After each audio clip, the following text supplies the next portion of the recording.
All right, let's get started. Good morning, good afternoon, good evening, wherever you may be. Welcome. This is the Telerik DevTools Q3 2014 release webinar. Don't go back to school.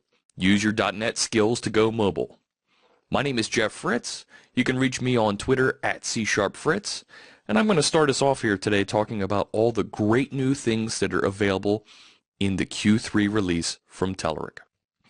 Let's go over what's on the agenda for today. First, I've got some announcements that I want to cover. Then we're going to take a look at the Telerik UI for ASP.NET AJAX. We have some new controls, some updates, and some information for you about mobile readiness. Then we're going to introduce the Telerik UI for Windows Universal. My friend Sam Basu is going to cover that session for us. And then Michael Crump is going to announce and cover the Telerik UI for Xamarin. He's going to continue and show us some enterprise enhancements across the entire suite of Telerik components. And we'll of course wrap up with our question and answer period. So let me cover some of these announcements first. The big one that I want to cover is, of course, we have some big prizes as part of our webinar today. Now, of course, you've probably heard that we're giving away an LG watch, an unlocked iPhone 6, and a Surface Pro 3. Those three items will be raffled off to any attendee of this webinar. We're also going to give away 10 Telerik DevCraft Complete licenses, and you're eligible for any of these prizes just for attending this webinar. And I've got one more really cool prize. For everyone who submits questions into that chat window that we can take a look at and we'll respond to during the question and answer session at the end, we're going to pick out the best question, and that participant will get an Oculus Rift. How cool is that? These are some of the coolest tech toys out there. I'm jealous of everybody who's attending this webinar because you have a chance to win these and I don't. And if you don't win one of these really cool prizes, never fear. Every attendee on this call is going to receive an email with coupon codes so that you can buy a Telerik DevCraft subscription at a reduced cost. I hope whoever wins these really enjoys them and lets me play with them when I see you sometime out at a conference. All right, let's move on. I want to show you everything that's cool about the Telerik UI for ASP.NET AJAX. I've got a collection of new controls. I've also got some amazing updates to the existing controls, and I bet we've even got an update for your favorite control hanging out there. And one that I'm really excited about, we've got TypeScript support now for ASP.NET AJAX. All right, I'm going to roll over to Visual Studio now and start showing you some of these really cool controls and features inside the ASP.NET Control Suite. All right. I've got my first page, my first demo open here, and this is going to be a simple grid listing my hats for sale. So there on line 26, you see I've declared my favorite, my Telerik Rad Grid, and I've got a bunch of things configured there so I can do some interesting things in my header context menu, right? I can configure aggregates, I can turn on filtering, I can even hit a right-click context menu with those three options on lines 29, 30, and 31. And I've got some capabilities client-side I can do. I can hide and reorder columns as declared on line 32. And my master table view on line 34 and 35, I've got a select method declared, so I'm doing model binding, a feature of ASP.NET 4.5, to be able to get my data and load it into this control. All right, but what I really want to call out here is check out line 27, render mode equals auto. Now you may be familiar with some of the light rendering options we've already got available for our other controls, right? So when I present a control on the screen, if it's going to a browser that supports HTML5, we can output content appropriate for that and streamline some of the things that we're presenting. Let's use fonts appropriately and use some of the new HTML5 tags and styles that are available to us. But render mode auto doesn't just bring in lightweight mode, right? It also handles mobile device detection. So if a mobile device requests a page, or requests my controls, it'll actually change the markup that's delivered appropriately to better support that mobile device. And that's what I want to show you here. The Rad Grid now supports mobile devices. Let me run this and get over to my web page and show you what I'm talking about. So here I am looking at my hats for sale. And you can see I've got just a series of columns out here. My name, description, price, my number in stock, and my last order date. Man, I didn't know fedoras were that expensive. Okay, so let's take a look at some of the features that I've already got in play here. I mean, I can right-click and I can choose to do all these things very easily with my grid. And that's nice. I mean, sort ascending, and I can even click to automatically get some of these sorts. You know, that's nice. But what happens when a mobile device requests this? I'm going to use the mobile device emulation inside of Chrome to show you what I'm talking about. So I'll press F12 to bring up Developer Tools, and I'll click this button here that looks kind of like my smartphone to toggle device mode. Now in Chrome 38, I get this panel that goes across the top now where I can tune exactly what I want to do with this device. So I'm going to come up here after I shrink away my panels, and I'm going to choose to say we're using an iPhone 4. Now, immediately it resizes the page and doesn't really show me anything new, right? This is the browser size that the iPhone 4 has. And you can see the user agent that's sent over to the server. iPhone OS 4.2, Apple WebKit. Okay? Now, if I was using my rad grid on an iPhone, this would be a terrible experience. I mean, look, I'd have to drag around to get to everything. It doesn't look and feel right. Let me refresh to show you what happens when the server kicks in. And we can see with the appropriate depth here that our grid, it fits a bit better here, and things are about the size for my finger. You can see by the little smudge pointer that we have now that, yeah, these things do fit in the size of my finger, and I can work with my grid at this size.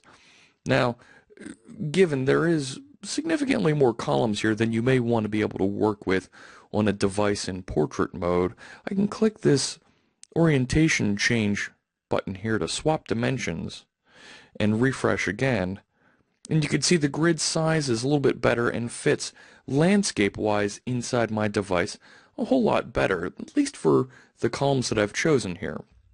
And you can see these three dot icons that are appearing inside my column headers now.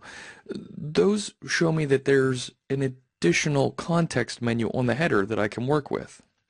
Now the device I'm using here is a touch screen to present this webinar, so I'm going to touch the button here next to description, and now I've got this menu where I can come through and I can change the sort and the filter directly for my description column. But maybe I want to change the actual columns that are being presented. And choose columns. And now let's turn off the ID column. I don't really need to see that. And let me turn off that last order date and maybe the description. And let's confirm that and go back. And now I can see just the name, the price, and the number in stock. And it looks and feels a whole lot better for me on this device. So these are some considerations you may want to take into account when you design your grids for use on a mobile device. On a smaller device like this, it doesn't make sense to have that significant number of columns to present to your end users all at once. Maybe you hide some of those columns up front and you let them turn them on when they want to see them later on in this type of client user-enabled menu. Now, of course, I can still sort these columns just by tapping on them, and they sort appropriately. And you can see where my finger touched the screen in those screenshots. Now, that's really nice. That's a great feature for my grid. And I've got this nice presentation using all of my themes, not just the Silk theme that I've chosen here for this presentation. I can choose any one of the AJAX themes that come bundled with the grid, and they'll all work in this touch environment. So that's just a quick look at what we've got now for the mobile capabilities inside of our famous rad grid control. I hope you like it. This has been a huge effort by the team to go and add all this functionality into the grid. Now let's take a look at one of the new controls that we've added, a form control. So now some people like to view their information in this single record view, where you can see the data one record at a time on the screen, and you're going to want maybe a pager down here so that you can flip through and look at each one of the records. So the form control is actually this bit right here, and I've added these buttons and I've added this pager to be able to assist in the presentation of the data on the form. Now the buttons have a command item wired up to them, so I can click one and change into that other view. So it's a simple form that allows us to have this one record at a time view and fits into all of the Telerik control capabilities that you've known and worked with for all these years. Let's take a look at our next new control, a tree map. I've gone out and grabbed some data from Box Office Mojo for the domestic movie gross receipts here in 2014, and I've plotted them grouped by the studio that has made those movies. And you can see here, this is a nice presentation to show that grouping by studio and also show the size of the block for each one of the movies that was released. So we can see Fox is the big winner so far as a studio. Between X-Men and Planet of the Apes and How to Train Your Dragon, they've done very well.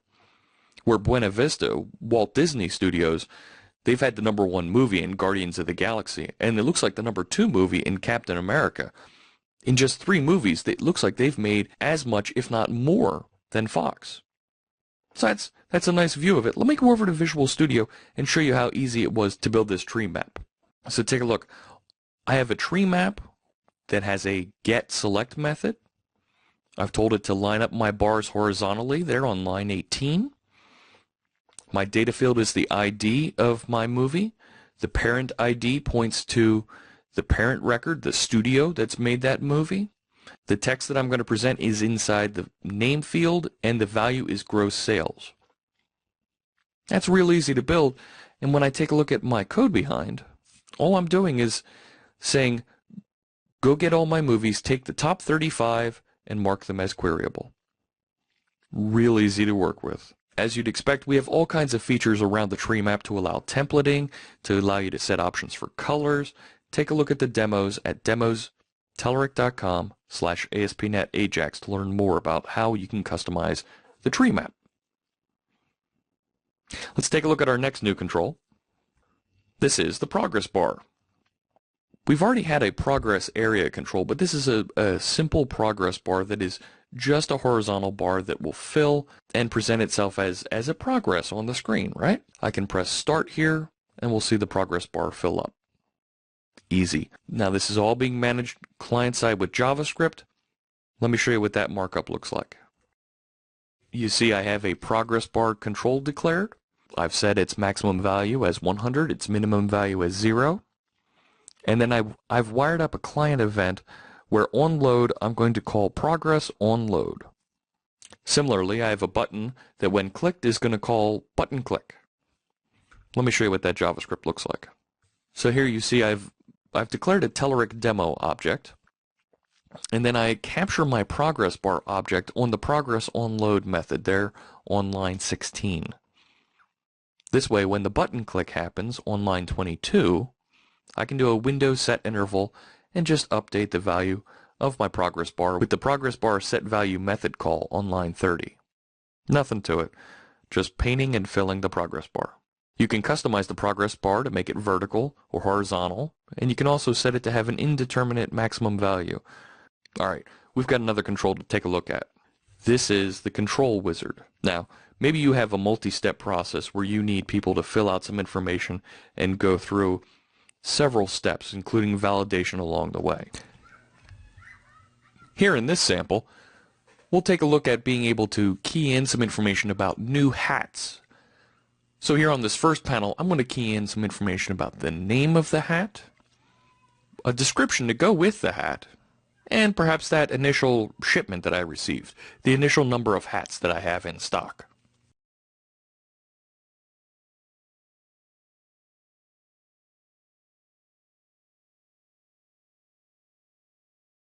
When I click Next, I can go to my vendor screen, my next step, and I can key in information about the vendor. Evil Empire goods. Of course, the Evil Empire is from one Death Star away. I'll click my final element. I can change steps by clicking the image step here at the top, and then I could upload an image if I so chose, and click Finish to complete the wizard.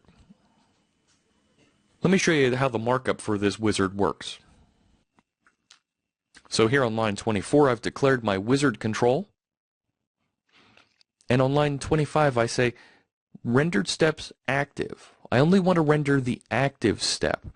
This way it makes a round trip to the server on each step, and I can do some rich validation as we progress through the wizard. Our other options there would be to choose all. Render all of my steps, and we'll do all the validation at the end. And then I have an on finish button click that'll come through and actually do the save operation when I complete my wizard. The steps of the wizard are declared with these Telerik rad wizard step elements. Each one has an ID, a type, and a title. The title is what will appear inside those arrow segments at the top of the wizard. My step types: automatic, complete, finish, start, and step. Automatic, it'll actually figure out where in the process it is and set the type appropriately. My first item I want to be start. And each one will by default be a step, and I can make my final one be of type finish if I so choose. So you see where I've declared my text boxes to collect data, a numeric text box to collect that number in stock, and an upload control down there on line 47 to collect the image when it's uploaded.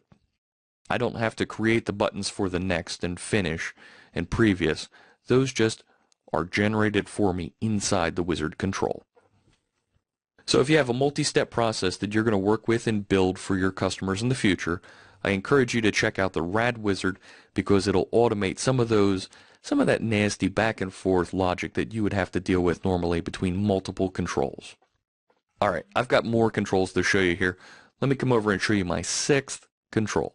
This is a brand new feature for our editor component called inline editing.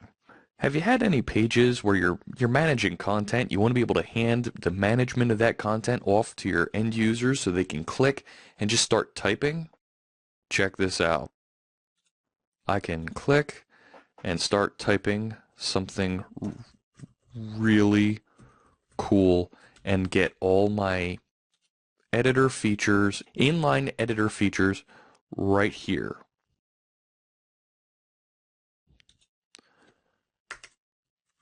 How neat is that? And I can change it to, let's say, an H1. And when I click away, it disappears. The editor goes away. We can save that content back to the server. Let me show you what the markup looks like to activate the inline editing capabilities of the editor. I'll go back to Visual Studio. Here I am inside of 6 inline editor ASPX. This page couldn't be any simpler. I've got a script manager, my header, and then my editor. And check it out. All I've done is add this edit type attribute, and I get inline editing on the page. It couldn't be any easier, right?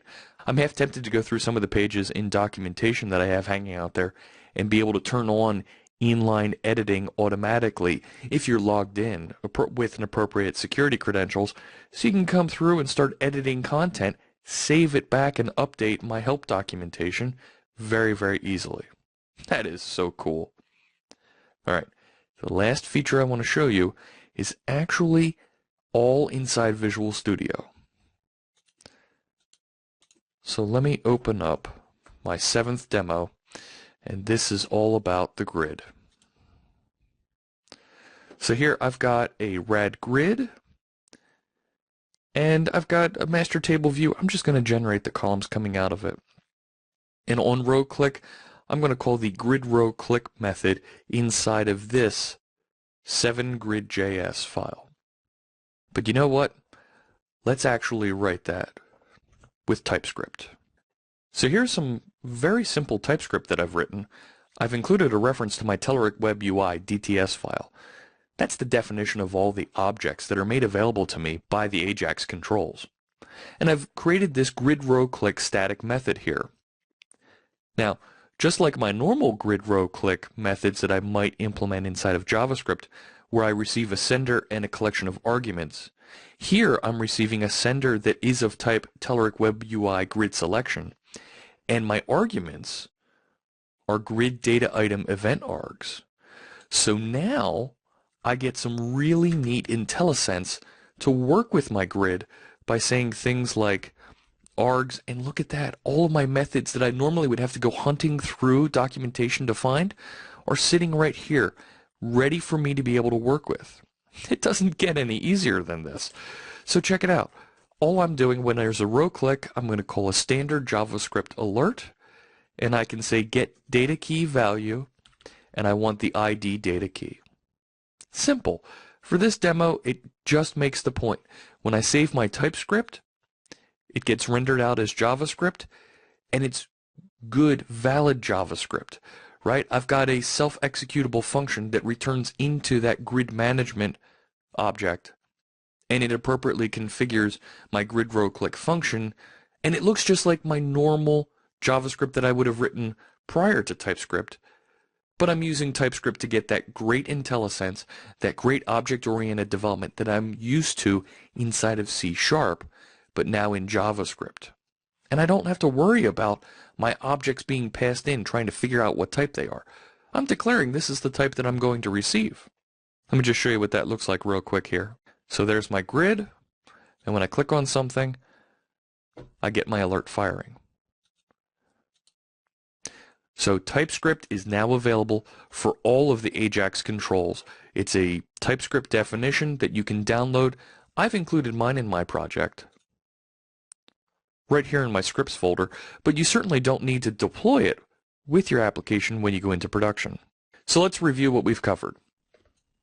We saw new mobile rendering for the RAD grid. Mobile devices will just get a better look and feel, increased touch zones to interact with our grids, context menus that they can open on overlay user interfaces and come back to the grid and see their changes reflected. We've got new controls, 4 of them, a data form, a tree map, progress bar, and a wizard. You can customize and get started with all of these today. Inline editing capabilities for the RAD editor. You no longer have to have a special edit page just for editing your content. Just put a RAD editor on any page and turn on inline edit mode. And finally, TypeScript declarations are available for all UI for ASP.NET AJAX controls. Get started with TypeScript and make writing your client-side code that much easier with full IntelliSense capabilities around all of the controls inside the control suite. Well, that does it for me. I'm going to bring up Sam Bassoon next, and he's going to talk to us about Windows Universal. Alright, thank you, Jeff. Now the web is ubiquitous, and Jeff talked about all the cool things for ASP.NET developers. But as Satya Nadella likes to put it, we are living in a mobile-first, cloud-first world. And as mobile developers, you want access to the best tooling possible so you can create the next generation of amazing apps. To that end, I got some exciting news for you. Now, we do these quarterly releases a couple of times a year, but it's not often that we get to announce brand new UI control suites. And today, we got 2 of them. I'm going to start with the first one, and that's Telerik UI for Windows Universal.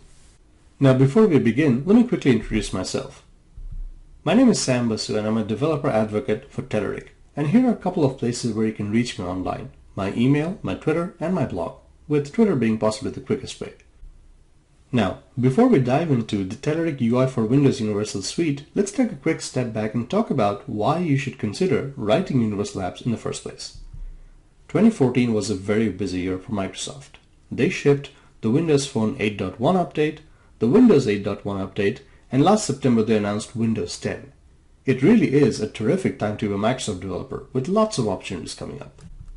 Now, Microsoft is shooting towards the convergence of their platforms so that they can truly be one Windows that powers all your devices across a variety of form factors. And as developers, we want to have that desired single code base, the right ones run everywhere promise. Now, back in Build 2014, Microsoft first introduced this concept of Windows Universal Apps, which caters exactly towards that goal. With Windows Universal, your apps run seamlessly on both Windows and Windows Phone using an updated Windows runtime. Windows Universal apps have quickly become the de facto way of building the next generation of Windows apps so that your apps simply run on every Windows device. Now, amidst all these changes, let's talk about where we stand at Telerik. If you're a Windows developer, you already trust Telerik to provide you with some of the sharpest UI controls for your apps. And we want to stand right next to you in this journey towards the next generation of Windows apps. We had two different suites in the past. There was a UI for Windows Phone, which was primarily XAML controls for the Silverlight runtime, and we had a UI for Windows 8, which actually had two nuances. You could go with the XAML controls or the HTML controls for the WinJS world. Now we are combining all of that goodness into a single UI control suite called UI for Windows Universal. The best part? This comes as a free upgrade if you already have a subscription for UI for Windows 8. So just like Microsoft, our UI control suites are actually converging. Now you have a single set of UI components that can power both your Windows and your Windows Phone apps. These are native controls for the Windows runtime which have been re-engineered with uncompromising performance in mind. You don't expect anything short of that from Telerik controls, right? Now, the one other cool thing with Windows Universal apps is you can share not just your business logic, but even your UI code in between these cross-platform apps. With the Telerik UI for Windows Universal suite, our controls get even smarter with something called adaptive rendering. You write the same UI markup and the controls simply render differently between the Windows Phone and the larger Windows 8 form factors. So we truly are in this age of write once and run everywhere. Let's write the next generation of awesome Windows apps together. Now, I will not have the time to step you through the nuances of every one of the controls in our suite, so the next few minutes are going to be death by PowerPoint, because I do want to emphasize some of the important universal controls at your disposal. Next, we'll jump into some demos and code walkthroughs so you see some of these controls in action, before circling back to talk about some of the Windows 8.1 specific controls that we have for you in this suite. This should be a lot of fun, right? Let's jump in. So the first universal control we're going to start with is the autocomplete box. Sounds pretty simple, but it is actually tricky to get it done right. The idea here is to make typing or searching fun for end users. You give them a simple text box, and once the users start typing, they see search engine-like suggestions, either in a pop-up or in a list box. The nice thing about the Telerik autocomplete box is the ease of data bindings. You can easily hook this up to a local data source like an array or a remote source like a JSON endpoint, a web service, or a REST API. Every item in the suggestions list can be customized for the exact look and feel that you're shooting for, and this can be done through item templates. The autocomplete box is highly customizable in its configurations. You can choose whether the filter uses, starts with, or contains the term that the user is typing in. You can choose when the user starts seeing the suggestions after X number of character inputs, and so on. The autocomplete box is obviously highly performant, and here's the product page where you can go and learn more. And here's your first look at the Telerik autocomplete box. As you can see, it just seamlessly works between Windows Phone and Windows 8 form factors. Each of the suggestion items can be templated to contain images, links, text, or however you want it. It just works. Next up is a simple busy indicator. Never ever keep your users guessing as to when your app is performing a long-running operation. Simply indicate that you're busy. The busy indicator comes with an assortment of predefined animations, each of which adhere to the Windows Universal style guidelines. And you can fine-tune the behavior to your heart's content to exactly customize the position of the text and the indicators wherever you want in your app. And here's the product page. Want your first look at the busy indicator? Well, here it is. As you can see, it comes with an assortment of styles, things like moving dots or spinning circles. You can change the foreground, the background, the exact position of the indicator when it starts and stops, essentially make it do exactly what you would like. Next up is a modern calendar UI control, which is well suited for the Windows UI style guidelines. The calendar is appointment aware. It integrates with all the different calendars that the user has on his or her device, and it allows an easy API for you to add and remove events. It is highly configurable and it is culture aware, so it kind of changes its rendering based on the culture of the device that the user is using. It is obviously touch-friendly and it supports all kinds of gestures on Windows Phone and Windows 8 devices. It has a very intuitive navigation, so you can see the month, year, and even the decade views very easily. It supports either a single date or a multiple date range selections, which is very useful if you're making like a ticket booking app. You can customize the look and feel of every day in the calendar, things like birthdays, or even a range of custom events on the user's calendar. Do you want to see a sample of the calendar UI control? Well, here it is. As you can see, it supports features like multiple date range selections, and it also does adaptive rendering. It is aware of the viewport area of the device, and it can customize its appearance to provide the best possible user experience. Next up are the charting controls, and you know that Telerik is famous for our charts, right? So in Telerik UI for Windows Universal, arguably you'll find the richest suite of charting controls for all your Universal app needs. It comes in a huge variety of charts, things like bar charts, line charts, pie charts, scatter charts, you name it. Now, I don't work in the financial industry, but it supports data patterns like candle and OHLC, which seem like they'll be really helpful for the stock markets. I can only point you to a wiki page. It allows you to visualize multiple data series in a single chart through multi-axis support, and you can attach custom annotations, things like tooltips or other elements, to every plotted data point. The charts are obviously optimized for extreme performance, things like fast loading and pixel-perfect rendering. And it comes with full touch interactivity support, so the users can pan, scroll, zoom, pinch, and have fun with your charts. And here's your first look at universal charting controls. You have a lot of power with all these different types of charts, so go ahead and visualize your data and create rich user experiences. Now, our next universal control is the data-bound list box, and this is one of my favorite ones, because turns out almost every mobile app needs a list box, because it's a very common chore to be displaying a list of things, a collection of items.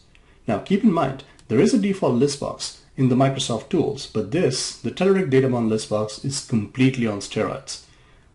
Now, this being a data-bound list box, it obviously has to have easy data bindings. You can hook this up to a local or a remote data source. Every item in your list box can have its own template, so you can control and personalize the look and feel of each item in the list box. There is support for header and footer, which stay fixed as the user is scrolling through the list box. Every item in the list box can have its own animation, so you can control how the list box feels when items get added or removed from the collection. There is obviously pull to refresh, because that's again a very common UX paradigm. But above all, where you'll find the data-bound list box to shine the most is terrific performance. We do something called data virtualization, which can be set up in a couple of different modes, but the crux of it is you can hook up the data-bound list box to hundreds and thousands of items, and yet you'll have superb responsiveness. The trick is to be smart about how many items in the collection the list box binds itself to, and doing so on demand as the user is scrolling to items in the list box. It's actually pretty slick. Check out the product page for more information. And here's your first look at the data-bound list box control. You'll notice the adaptive rendering between the Windows Phone and the Windows 8 form factors. The bottom line is, if you have a huge collection of items that you want to display with fine-grained control over the templating and the animations and terrific performance, look no further than the data-bound list box. The next universal control we'll look at is one of the most commonly used controls in just about every app, and that is the date picker. It offers an intuitive selection of the date, month, and year, and keep in mind, all three of these elements have infinite looping to them, so you could literally scroll through centuries to pick the right date. The date picker offers heavy customization capabilities, so it supports various formats and date ranges, and it is also culture aware in its rendering. Now, here's your first look at the date picker control. Notice how the control renders itself differently between Windows devices and the smaller Windows Phone form factors. On Windows, it is kind of in a list area where you can scroll through the date, the month, and the year. On Windows Phone, however, notice how the control goes into a full screen mode for easy scrollability and date selections. In both cases, the control looks exactly like a native Windows control, and something the user is very used to. Next in line is the time picker universal control, and this control handles time just the way the date picker handles date. You have intuitive selection of hour and minute and infinite scrolling on both the elements. The time picker is also very customizable, and it has support for various time formats and custom time ranges. Keep in mind, the time picker is also good at adaptive rendering between just a scroll view on a Windows 8 device versus a full screen mode on Windows Phone devices. Now, let's talk about the next universal control, and this one is super interesting. It's called the hub tile. If you are a Windows or a Windows Phone user, you must be very fond of your personalized start screen, and that's because it has live tiles. These live tiles are flipping and rotating all the time, bringing information that is pertinent to you and that is personalized for your start screen. The hub tile control lets you do all of that inside of your app. So it has support for rich tiles, and these are a diverse set of tiles which are rotating, sliding, or a mosaic. It obviously has to support data binding, so you can bind not just the front but the back of each tile. And just like the start screen, these tiles can support live information, so you can rotate and slide in new content as it cycles through what you have data bound the control to. Pretty slick. And here's your first look at the hub tile control. Notice how it allows you to bring in all the personalization of the Windows start screen inside of your app for data that is pertinent to the user. Notice the adaptive rendering, so we are smart about how the hub tile renders between the Windows Phone and the Windows form factors. Bind this to a collection of items and then sneak in new content as live tiles. Your users are going to love this. Now, the last but definitely not the least of the universal controls is the rating control. Because guess what? You might have the user rate on something inside of your app.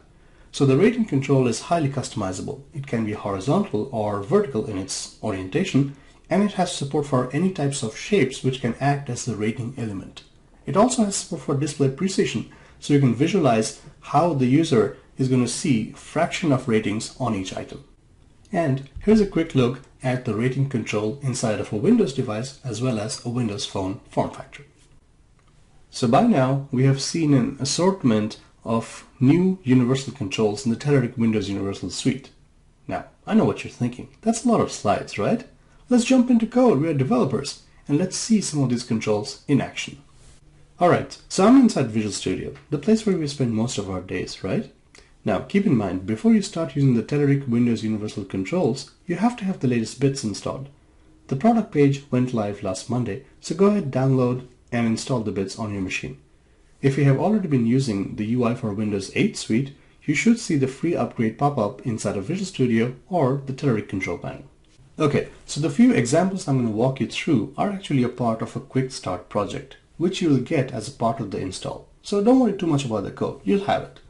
Just a few things to keep in mind. Just like any other Windows Universal project, this project has a common repository which is shared code between Windows and Windows Phone, a Windows 8.1 specific directory, and a Windows Phone specific directory. Most of the examples are actually up in this project. And the one thing to keep in mind in every one of these projects, if I go into, let's say, the references, you will see references to the Telerik core, the Telerik UI.xaml.input, and the Telerik UI XAML.primitives. These are DLLs which are required for our controls to light up. So make sure you have your references correct. Now, let me walk you through some of the control usage in a Windows 8 application.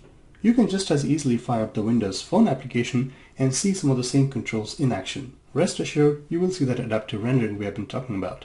The XAML markup and the C# code behind looks exactly the same. So, let's fire up our application. So I can go debug and then start without debugging.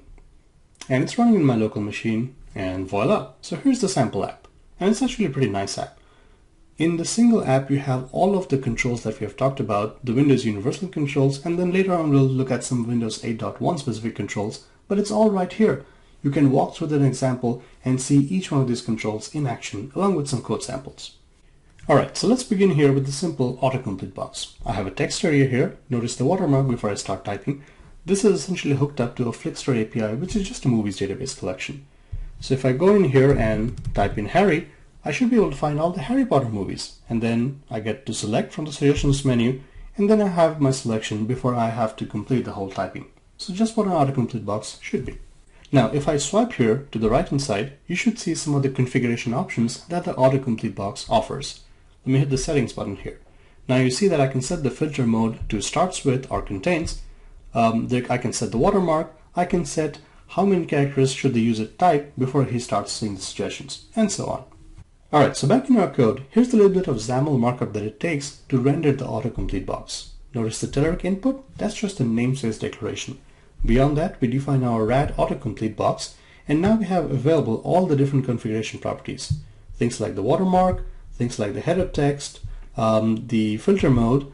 The filter member path really refers to the object property to match on once the suggestions get filtered down. Each autocomplete box can have its own custom header, which is defined in this header style section, as well as its own footer. Also, notice that I have something called an item template. This is exactly what controls the look and feel of each item in our suggestions list. Since this was supposed to be a list of movies, you'll notice that the item template contains a data template with an image and a stack panel with a couple of lines of text. And that's how you get the matching movies list. Now back in our autocomplete declaration, I could hook up an item source property in our XAML markup right here to provide the local data source needed for the autocomplete box to do its suggestions filtering. Alternatively, in this case, since we are going across to an API, in our C# code behind file, I can hook up the autocomplete box to a suggestions provider, which is essentially a text search provider. In this case, as the user is typing, the input changed even gets fired, and we send off a request to the Flixtor API to go and filter movies by title. Finally, when the API comes back with results, those get hooked on as suggestion items in our autocomplete box. Now, the next control we'll look at is the busy indicator. So let me go ahead and click on this. Fancy, huh? You have moving dots and spinning things. All the more reason for you to clearly indicate to the user that your app is doing a long operation. Now back in our code, here's a little bit of XAML markup that it takes to render each one of these busy indicators. It's just called the rad busy indicator. Each one of them come with a lot of customization properties, things like the animation style, the background, the foreground, the content, anything that you want to set. And each of them come with isActive and visibility properties, so you can show and hide these busy indicators as needed. So the next universal control we'll look at is the calendar control, and this one is pretty sweet. Over here is a sample of a traditional hotel booking app. You'll notice that the two calendar controls are rendered out here. They do support single and multiple date range selections. You'll notice that I can navigate pretty quickly through the months, and if I click here I can go through the years, and very quickly I can go through centuries, so very easy to navigate through. If I swipe over here to the right, you'll notice that I can also indicate special events or date ranges in my calendar, because every one of those dates can be customized using a template. So back in our XAML markup, here's how we render a calendar control. It's just called the rad calendar, and it has a whole bunch of properties. Things like the display date start indicate where the calendar should begin. On other properties like the selected date range, notice that I can do two-way data binding, which means the moment the user selects a date or a date range on the calendar, the object collection that is bound to the calendar behind the scenes gets automatically updated. Very handy for app development. Now, if you want to render additional items on top of the calendar to indicate special events or date ranges, you could simply use the cell style selector, which is essentially a style. So if I head over here to resources.xaml, here's the style, and you'll notice that I'm rendering a data template, which could contain anything from text to glyphs to images. Really easy. So next up, let's talk about universal charting controls. You know Telerik is renowned for our charts, right? So you expect tons and tons of rich UX options here. I'm in the sample app, and in the charts section, if I simply swipe over, you notice the large collection of examples here. Let's dive into some of these things. Here's a sales dashboard. You notice the rich visuals? I can click around, and you notice that all of these charts are being drawn in real time, and there's a little animation as the charts load. Really great user experience. Let me swipe over. Here's a bar series, and I can plot multiple data items onto a single bar chart. Here's a line series. Moving on, here's an area series. Here's a step series, a range series which shows a range of temperature values, and so on. Moving right along, here's a scatter series showing the relationship of data between multiple axes. Let's swipe over. Here's a pie chart. Here's a donut series. Here's a financial series of stock markets. Let's keep swiping. Here's a radar series, a polar series.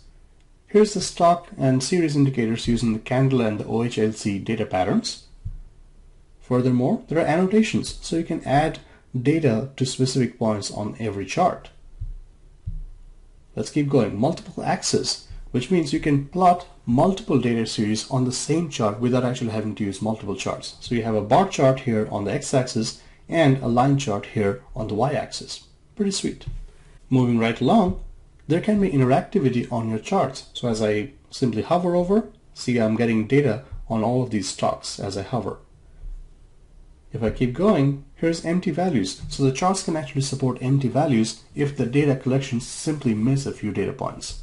And furthermore, burn down charts, and you get the gist. Just a whole collection of all the different types of charts you could possibly use for your Windows Universal apps. Now back in our code, there's no way I can do justice to all the different types of charts we support. So let me just pick a handful of sample ones so we can walk through some code.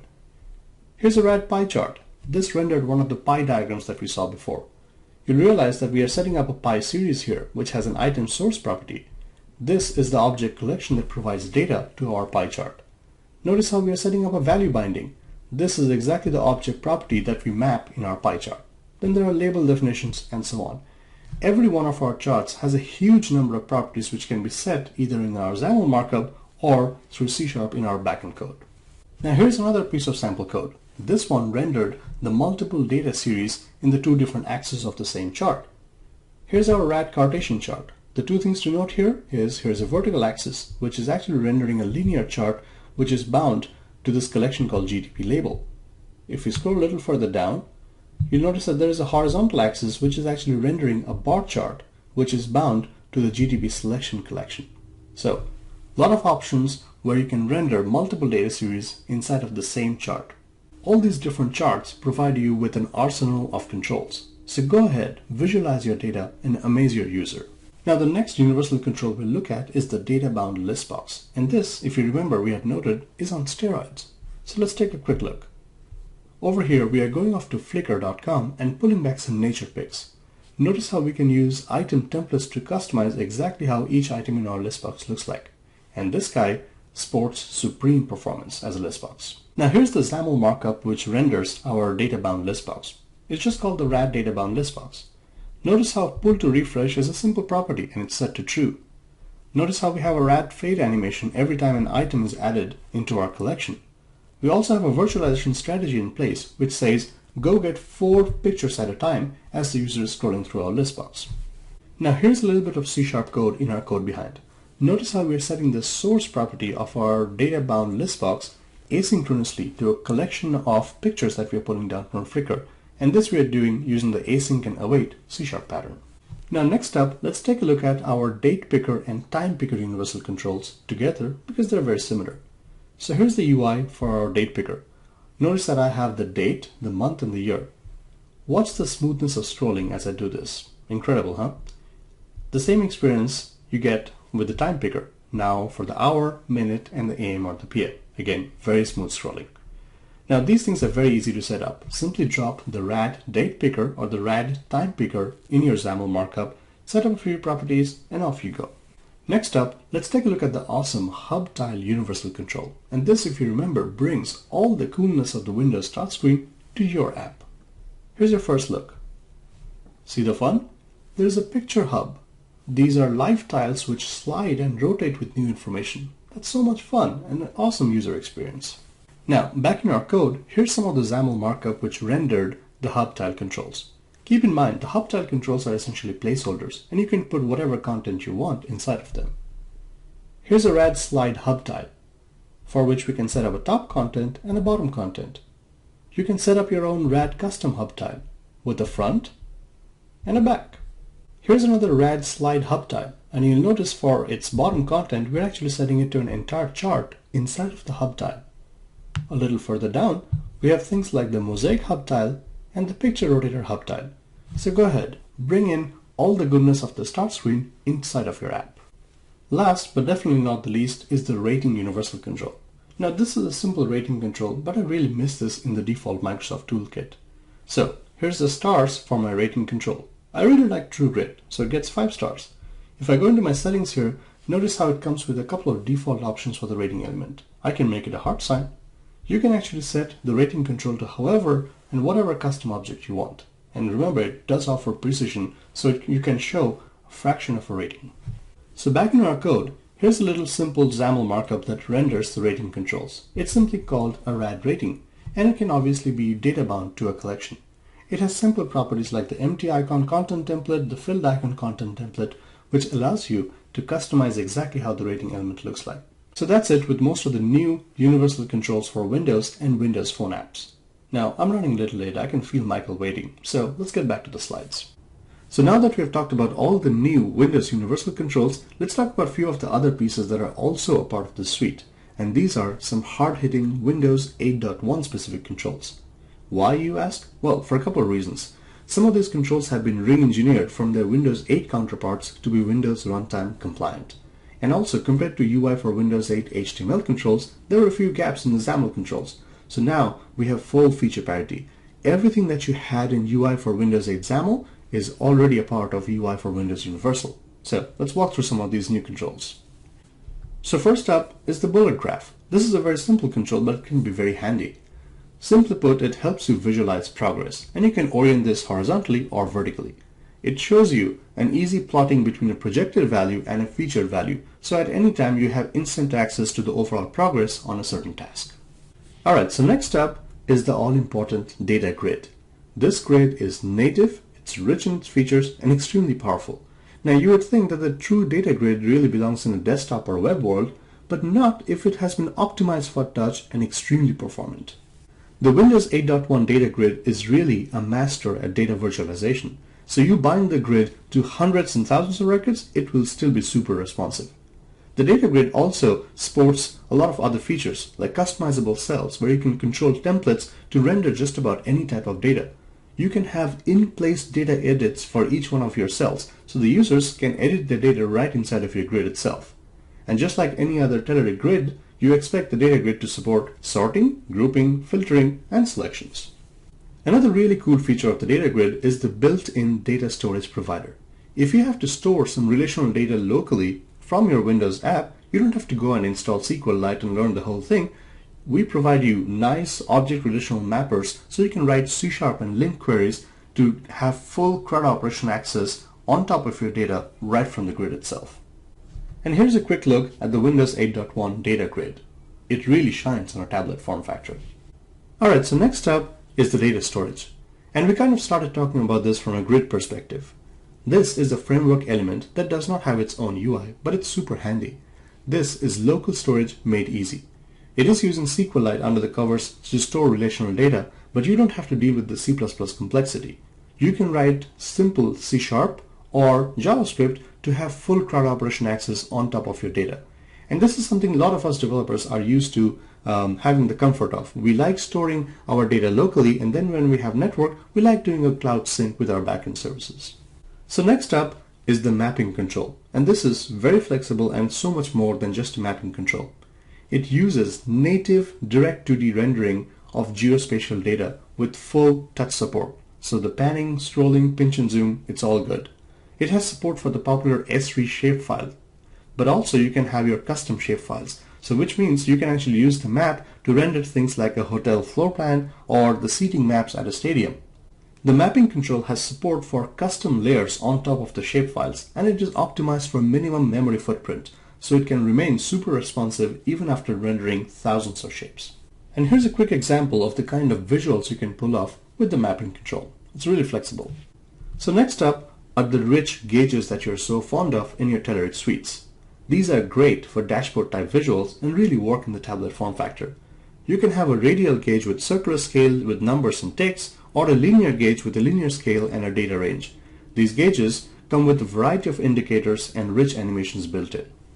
Moving right along, no Telerik control suite is complete without a smart numeric input control, right? And that's just the numeric box. It supports various value formats like numbers, percentages, and currency. The user has precise control with its up-down arrows to have increment and decrement options, as well as you can set up predefined small and large steps for page up and page down options. So next up is a really sweet pagination control. Now this is not commonly used for the full XAML page navigation, but rather for sub-pages. And it's really handy when you have to show a stack of things, like hotel room photos. You can use the built-in next and previous buttons or the number pages or easy thumbnail previews of each of your pages. So next up is a radial menu. And if you have ever used OneNote for Windows, you know exactly what a radial menu is. It is a touch-ready, custom circular context menu, and it really works with tablet form factors. The Telerik radial menu is actually really customizable, and you can have a hierarchy of nested items where commands are grouped into levels. It really lends itself to wonderful UX. Alright, and last but not the least is the visual slider control, which everyone seems to have a need for. It allows for easy adjustment of values within a predefined range, and it works with single or multi-touch. You can lay down the slider either horizontally or vertically with custom tooltips and tick frequencies. Alright, we covered a lot of stuff, right? So let's do a quick recap. We are announcing a brand new official product suite, and that's the Telerik UI for Windows Universal. Each one of the universal controls has been engineered to work seamlessly between Windows Phone and Windows form factors. Everything that you had in UI for Windows 8 XAML suite has already been rolled into the UI for Windows Universal suite. If you are a user of the UI for Windows Phone suite, which was primarily Silverlight controls, a lot of those controls will make their way into the Universal suite over the next couple of quarters. If you are a user of the UI for Windows 8 HTML controls with Win.js, that suite stays as is, because honestly we are seeing more traction with XAML and C# developers. So head over to the Telerik UI for Windows Universal product page, download the latest bits, and build the next generation of amazing Windows apps. The last link I have here for you is the Telerik Developer Network, which is where a lot of us write developer-focused content. Alright, so that's it from me. I know I went a little long, so if you have any questions, please type them up in the question panel. I'm going to be hanging around till the end to answer your questions. Once again, I'm Sam, and here's my contact information so you can get hold of me. So we talked about all things Windows Universal, but we clearly don't live in a silo, and true cross-platform does mean reaching out to iOS and Android, correct? So my buddy Michael Crump has some exciting news for you. Michael, take it away. Thank you, Sam. Hello and welcome again to the Telerik DevTools Q3 2014 online conference. The title of this session is Introducing Telerik UI for Xamarin. Let's jump straight in. As a quick introduction, my name is Michael Crump. I'm a Microsoft MVP and I work at Telerik as a developer advocate. You can find me on Twitter at mbcrump or check out my personal blog at michaelcrump.net. We also have a couple of Telerik blogs covering a variety of our products as well as industry news that can be found at blogs.telerik.com and developer.telerik.com. So what is Telerik UI for Xamarin? So it allows you to create cross-platform native mobile apps with Xamarin using the tools that you know and trust from Telerik. It offers Xamarin-ready controls for all the major platforms such as iOS, Android, and Windows Phone. It currently includes 3 components, which are Chart for Xamarin and Xamarin.Forms and Calendar and Feedback for Xamarin. The Telerik Chart for Xamarin is a feature-rich, intuitive, and easy-to-use data visualization control which employs the Xamarin.Forms technology. Xamarin.Forms makes it possible for developers to build native iOS, Android, and Windows Phone apps from a single shared C# codebase. And Telerik Chart allows developers to easily implement various charting scenarios in their apps. The Telerik Chart for Xamarin allows a large collection of chart series. You can show trends with line, area, and span area charts, compare sets of data with bar charts, where both horizontal and vertical bar charts are supported, or illustrate proportions with pie charts. With support for data point and series selection, the chart allows users to select part of the series or the whole series. This behavior brings additional interactivity to the control and makes the data easier to understand. It also supports interactivity through a trackball and pan and zoom behavior, and annotations whenever you need to highlight certain areas of the plot area. The calendar included in the Xamarin wrappers is a calendar component that has been designed for the mobile environment. It offers great performance, powerful customization options, and various features. The dates in the calendar can be presented with different modes, which visualize month, week, or year. The user can provide a selection in different selection modes, single, multiple, or range, depending on the required result. The calendar also offers events integration. The feedback component included in the Xamarin Wrappers is a composite component that implements a simple yet powerful mechanism for gathering feedback from users of your application. Feedback has three main functions: sending feedback, reading feedback, and editing user settings. Feedback is integrated with the Telerik platform, which provides you with a powerful backend that allows you to easily manage the feedback your users have sent. Okay, enough with the slides. Let's go ahead and check out the chart in action using Xamarin.Forms. Okay, so I'm going to be using Microsoft Visual Studio 2013, and we're going to be using Xamarin Forms, and I'm going to show you the rad chart control. I've went ahead and I've created a project. You can easily create the same project if you would like by either going to File, New, Project, and going to Mobile Apps, and then blank app Xamarin.Forms.Portable if you would like, and that will stub out this template. Or if you would like, you can go to Xamarin Studio and you can just go ahead and select a new solution, Mobile Apps, and use a blank app. So regardless if you have the Visual Studio templates, you still will be able to use the chart control. So I'm going to go ahead and click cancel out of this, and I'm also going to cancel out of the Xamarin Studio. Once you have a project created, there's a couple of things that you're going to want to do first. One of those is going to be adding the references to Telerik UI for Xamarin.Forms. Now you can find this document by simply going to docs.telerik.com. And once you go there, you can go to chart and you can go to chart getting started, and it will tell you these are the DLLs that you need to reference. And once you've downloaded the installer, you'll find all of these files are available for you. So after you have went ahead and you've added these references into your project, there's a couple of other things that you're going to need to do to your project files. So for Android, in the main activity, you're going to need to add in a couple of assemblies, and iOS for the app delegate, you add in a couple of assemblies, and you're also going to have to create these instances in the method, and we'll go over this in just a second. And for Windows Phone, you obviously have to add in the assemblies as well. So now that you know where you can find this at, and we'll take a look at it. If I just randomly select Windows Phone, for example, and you can see references, you can see that I've went ahead and I've added in the references that was on the page that we just looked at before.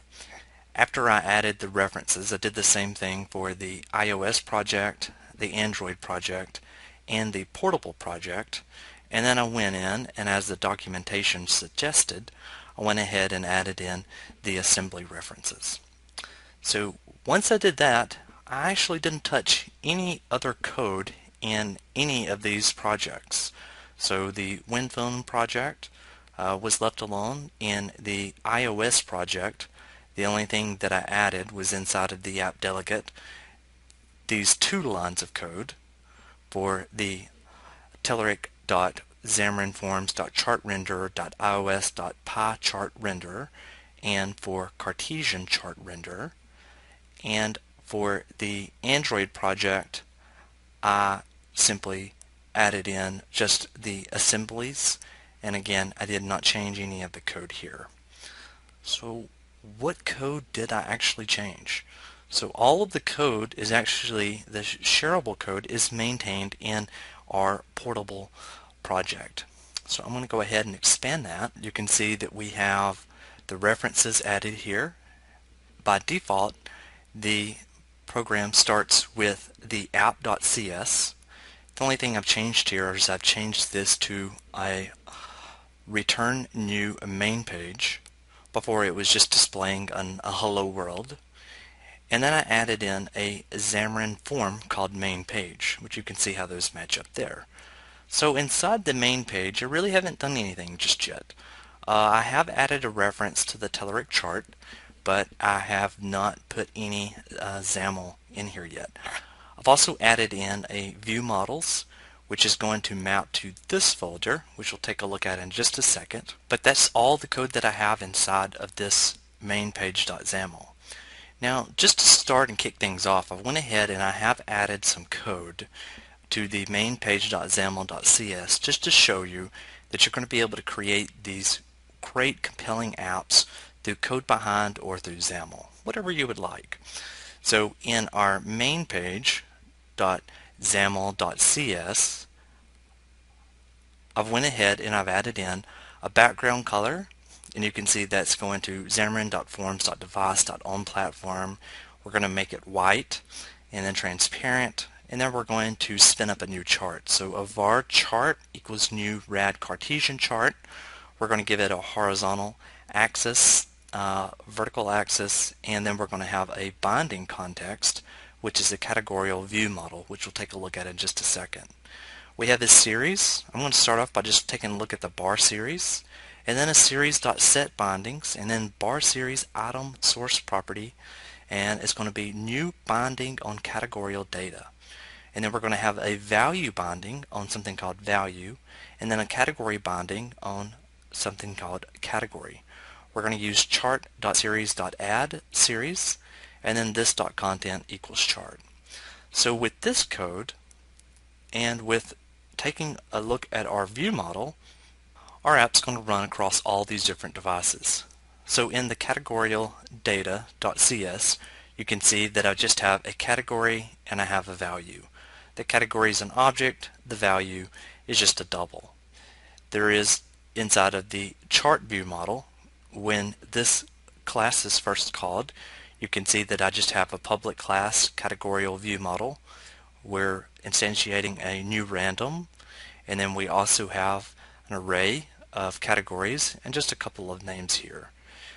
When this begins, we're going to get the categorical data, which calls this method get categorical data, and you can see that I'm just going to simply add some random data in here.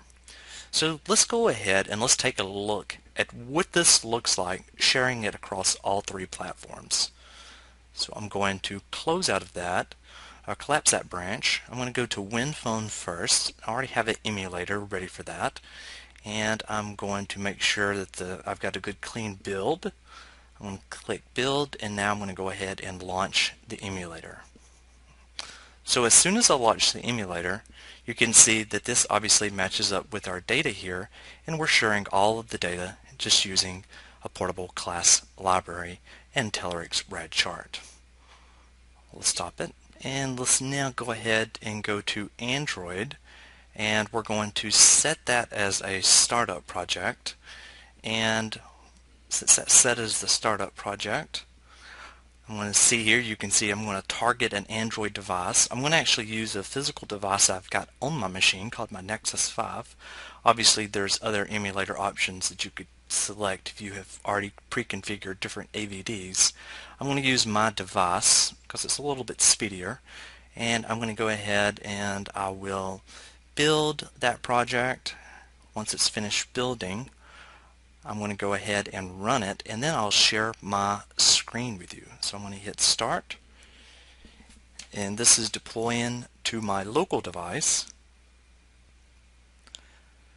And here is an example of what the chart looks like on my Android Nexus 5 device.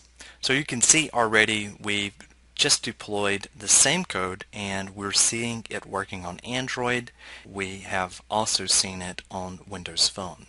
So I'm going to go ahead and I'm going to remove this, and let's take a look now at this same code being executed on an iOS device. So I'm going to go ahead and set this as a startup project. I've went ahead and I've already configured my build host. So when I've got an iPhone 5 listed here, we'll use iOS 8 just for testing. I'm going to go ahead and hit the start button. And so once I hit the start button, what it will do is it will connect to my Mac, and it will run the same code, and we will see inside of the simulator, well, exactly what the chart looks like.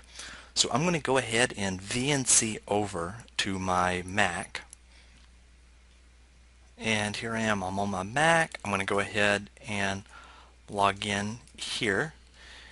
And once I log in and give this just a second, You can see my Xamarin iOS build host is active, and here is that exact same chart running on an iPhone 5. Okay, great. So we've seen this same application running on all three platforms using the code that was shared from our portable class. Let's take a look at the XAML part of it. So we've seen through code behind what it could do.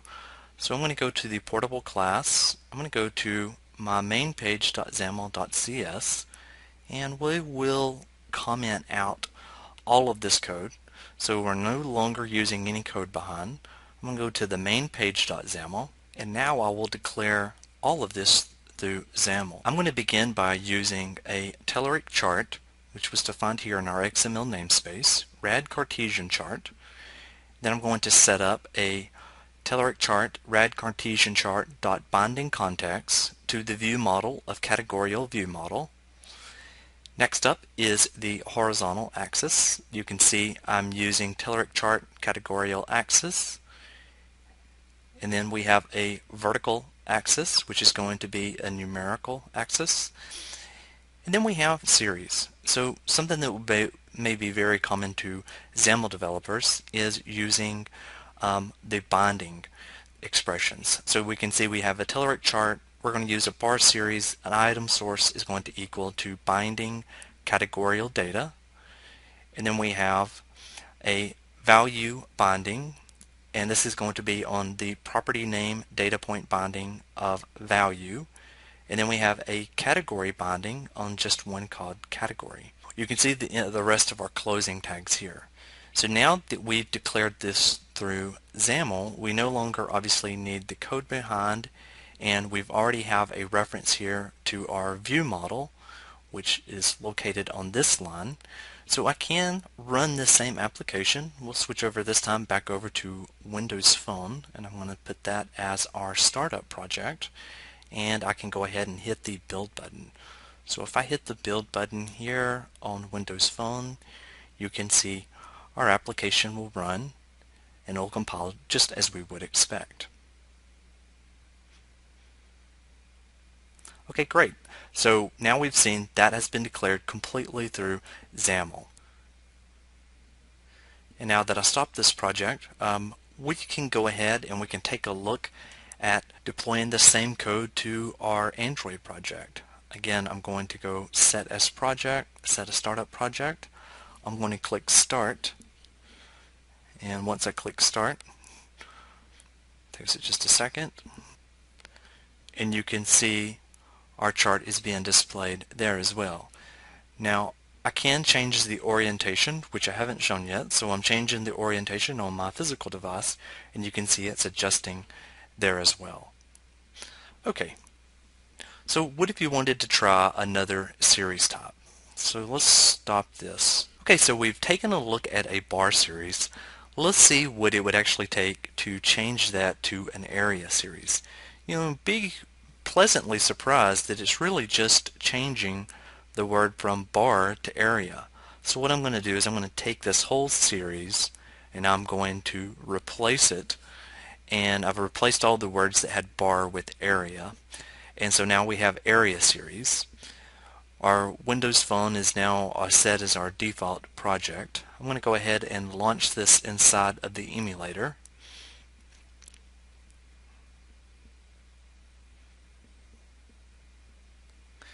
And here's a quick look at that same chart, again just changing the chart type from bar series to area series. That same thing could be accomplished obviously through code behind if you would like. I'm going to stop this project. We'll go ahead and I'll comment out this, and let's go to our C# page, and I'm going to uncomment these lines out, and I'm just going to change this from bar series to area series, and I'm going to change this line to area series. Again, we'll launch the application. We'll just try it in Windows Phone again since that's already set as our default. And you can see that it's working there just as well. So this was a quick glimpse at how to use RadChart with Xamarin.Forms inside of Visual Studio 2013. And now we're going to wrap up with a couple of resources. So you can visit telerik.com/Xamarin-UI to learn all about Telerik UI for Xamarin. If you're looking for the documentation, you can go to docs.telerik.com/devtools/Xamarin, and you can see all of our documentation there for the wrappers as well as Xamarin.Forms. And if you're looking for support, you can head over to telerik.com/support. Thank you so much for taking the time to listen. Again, trial downloads are available at telerik.com, and feel free to reach out to me personally via Twitter or email. So stay tuned for the next session as I'll talk about enterprise enhancements across our desktop UI suites and more. Hello and welcome again to the Telerik DevTools Q3 2014 online conference.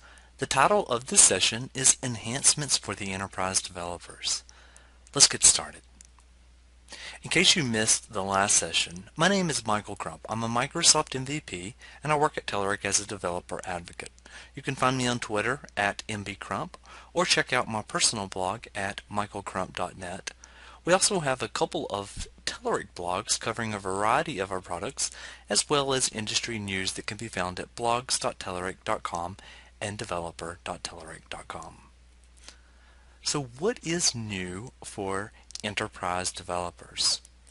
So we'll kick things off with document processing. So document processing enables developers to embed, load, create, convert, and print documents directly within their apps without having the need of Microsoft Office or any other external library installed on the client or on the server. We provide APIs for processing the most common document formats such as DocX, RTF, XLSX, CSV, and PDF. Document processing is available as part of the product at no additional cost. Right now, some of the functionality is in beta or official status and is only available for specific platforms. Let's take a quick look at this before diving into it further. RAD PDF processing is a document processing library that enables your applications to import and export files to and from PDF format. RAD Words Processing is a .NET library that enables users to effortlessly import and export files to and from some of the most commonly used formats. Those formats include DocX, RTF, and TXT. This functionality is extremely handy for line of business applications that require frequent export or import of data such as business reports. RAD Spread Processing, and it is a document processing library that enables your applications to easily import and export files to and from the most common spreadsheet file formats including XLSX, CSV, and TXT. You now have the ability to drill down into different levels of items with the new RAD Radial Menu control, which is in beta. This circular menu comes with support for selection, a variety of commands, and more than 15 predefined themes. It's currently available in Windows 8 and in WPF. RAD Cloud Upload for WPF facilitates easy integration with several cloud storage providers including Azure, Amazon S3, and Telerik Backend Services, which enables you to save your files to the cloud asynchronously. Let's go ahead now and take a look at converting documents and generating a PDF file using document processing in WPF. Here we are once again inside of Visual Studio 2013, and I have went ahead and created a WPF application that's going to show a couple of the features of document processing. So one example is convert Word document, another one will be convert an Excel document, and the third one is going to be generate a PDF file. Now there's obviously a lot more that you can do with document processing, and what I would encourage you to do is to check out the documentation. So you can simply go to docs.telerik.com and you can scroll down to UI for WPF and select documentation, and if you scroll down, and we will just take for example the first one, which is words processing, you can see there's everything from getting started, which is going to tell you your assembly references that you need to be referenced in your project, how to get started very quickly, a couple of SDK examples, some models, formatting and conversions, editing. So I would encourage you to check out the documentation for more advanced functionality.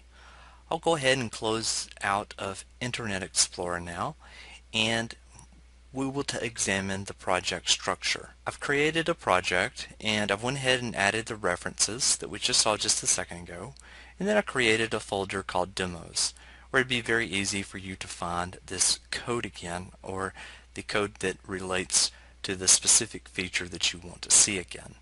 I've added a file helper, as well as I've added 3 XAML files for PDF, spread processing, and words processing. Our main window, as you click on each one of these buttons, is just going to simply launch these WPF windows. Inside of the file helper, I've went ahead and I've added in the using statements to some of the Telerik components that we're going to be using. If I go ahead and I scroll down, you'll see I have a sample data folder that's just going to be pointing to this sample data located where my mouse cursor is. I have a image that we're going to be taking a look at. And then I have a save document for RAD words processing. It's going to be passing in a RAD flow document, just named document, and then a string with the selected format. I am using a switch statement, and if it's a docx, then it's going to be changing the format provider, which is an I format provider on RADflow document, to a new docx format provider. We'll do something very similar for RTF. So if it is RTF, then the format provider is going to be changed to RTF format provider. If it's TXT, then it's going to be using TXT format provider. If I scroll down, you'll see that we're just using a standard save file dialog with a filter, as well as a filter index. And once this dialog has been shown, then we're going to use format provider.export the document in the stream that we just created. For RAD spread processing, the name of this one is going to be save workbook. We're going to pass in workbook with the name of document and a string of the selected format. This time we're going to be calling I workbook format provider, again with a switch statement. So XLSX is going to be setting the format provider to a new XLSX format provider. CSV, slightly more complicated, but we're just going to be using a workbook format providers manager .get provider by name, and that is going to be CSV format provider, as well as TXT. We're going to be using TXT format provider. Again, there is a save file dialog where we're setting the filter and the filter index, and then we're showing the dialog, and again we're going to export the document and the stream. And I've set up 2 other methods that will be used for images, and this is get sample resource stream, and the final one is get resource URI. So now that we've taken a look at the file helper, let's go ahead and let's take a look at Words Convert Document. So Words Convert Document is very simple. We're going to click on a button to open a document. We're going to select which format we want to save it as, and then we're going to click the Save Document button. If we look at the code for this button, you'll see I've went ahead and added in the using statements again, just like I had previously. And then I've went ahead and declared 3 variables, one for providers, document, and then file name. And then I'm going to initialize the providers with a new list, and I'm going to pass in docx, RTF, and TXT format provider. And when they click on the Open Document button, we're going to use the Open File dialog We're going to set a filter and a filter index. We're going to show the dialog. We're going to check the provider here. And if everything is okay, we're going to set this .document equals provider.import stream. This .filename equals path.getFilename dialog.filename. So it'll pass in the actual file name that came from the dialog. We have some exception handling located here where it's going to null out some of the variables as well as show some message boxes. And then if we're going to save the document, when we click the button at the very bottom, we're just going to simply use FileHelper.SaveDocument and then document and then CB file format .text.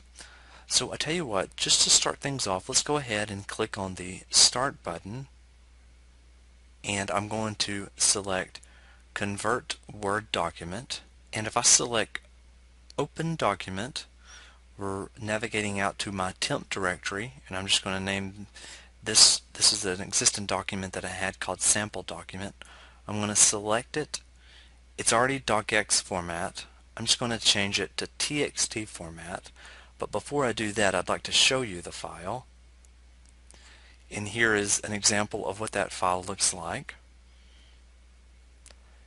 And now I'm going to save the document, and we're just going to save the document as webinar txt file, and I'm going to select save. And if I move that into this window, you can see that it just converted the docx file to a txt file. Taking a look now at the spread convert document, we have the very similar format that we had before, except now we're going to be converting to either XLSX, CSV, or TXT. Inside of the spread convert document.xaml.cs, I've went ahead and added in the using statements. And if I scroll down, you'll see I have three variables, one with a list, one named providers, that is a list of iWorkbook format provider, a workbook just named workbook with a lowercase, a string, and then a file name. We're going to initialize the providers like we did last time, except for we're going to be using XLSX, CSV, and TXT format provider.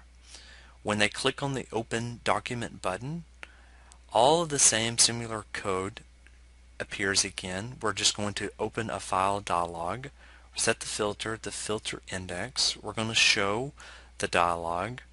Again, we're going to be just passing in this .workbook equals provider.import the stream, and the file name is going to be path.getFilename dialog.filename. Again, we clean up some of the errors that could possibly happen, and we use our FileHelper.SaveWorkbook on this .workbook and then CB file format.text.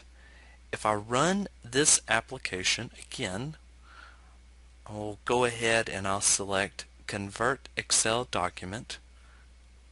We'll select Open Document. I'm going to pick Sample Document. And again, I'm going to go ahead and show you what that document looks like. So you can see the document. And we're going to save this to a CSV file. I'm going to click Save Document, and I'll just name this Webinar CSV file, and then hit the Save button. And if I bring up that document, then you can see that document is located here as a CSV file. So now that you've seen RAD spread processing and RAD words processing, let's go ahead and generate a PDF file. I'm going to stop the application.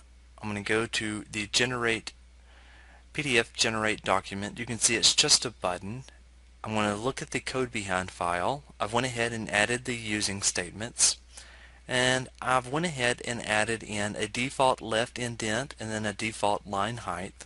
I've just set those to 50 and 16, and then whenever you click on the button generate document, This time I'm using PDF format provider. Format provider equals new PDF format provider. I'm going to go ahead and set the image quality to high, and then I'm going to create a save file dialog.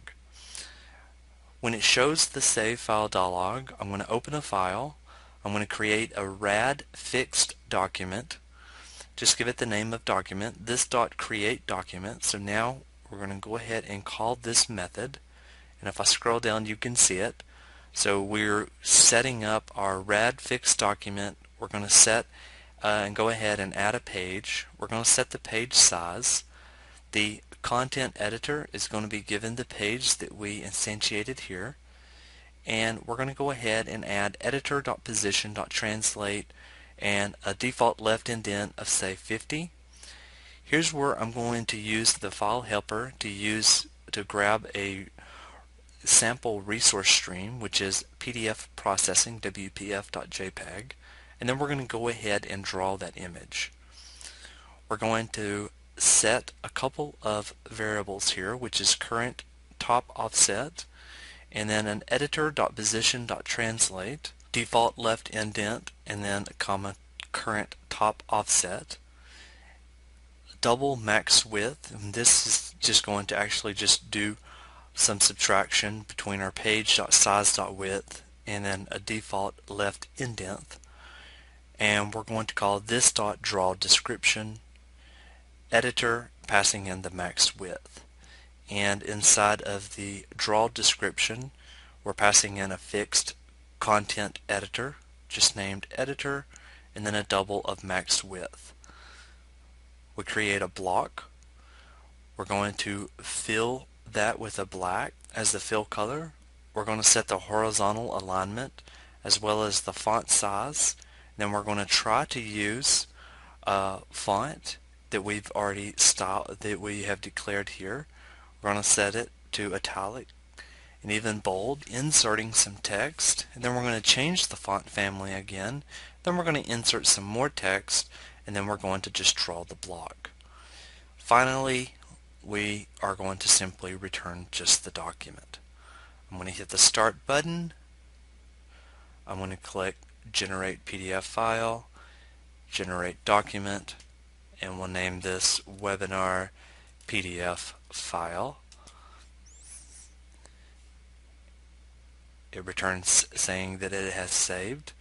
And here is an example of the document that we just created. So I hope that helps. All of this code will be available to you after the webinar in our wrap-up post. Let's head back to the slides and we will wrap up with some resources followed by a Q&A. So just to wrap up, a couple of resources. You can always go to telerik.com/products and you will be able to navigate to Telerik UI for WPF, ASP.NET, AJAX, and several of our other products. If you're looking for documentation, you can simply go to docs.telerik.com, and support is always found at telerik.com/support. Thank you again for taking the time to listen. Trial downloads are available at telerik.com, and feel free to reach out to me personally via Twitter or email. So that concludes the DevTools Q3 2014 webinar. We will now be taking a live Q&A to answer your questions. Please give us just a few moments to get ready. Thank you.